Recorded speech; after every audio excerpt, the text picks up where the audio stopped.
Narito ang mga karaniwang signs ng hayop bago ang lindol ayon sa mga obserbasyon. Aso, biglang tahol ng tahol o parang kinakabahan kahit walang tao. Ayaw pumasok sa bahay o gustong tumakbo palabas. Naging agresibo o takot bigla. Pusa, biglang tumatakbo, umaakyat o nagtatago sa mga sulok. Parang kinakabahan o tumititig sa lupa o pader ng matagal. Ayaw kumain at nagiging restless, paikot-ikot, di mapakali. Ibon, biglang lumilipad, palayo sa kanilang pugad kahit gabi. Nagsisigawan o nagkakagulo ng sabay-sabay.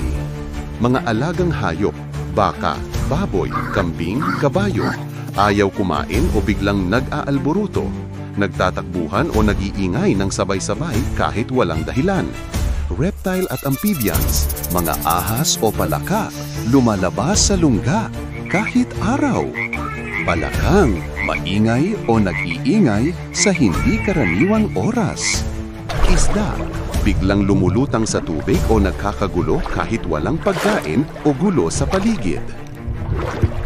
Paliwanag ng mga eksperto, maaring nararamdaman ng mga hayop ang ultra-low frequency sound waves, tunog na di naririnig ng tao. May ilan ding posibleng nakakaramdam ng ionization o pagbabago sa electric charge sa lupa bago pumutok ang fault line.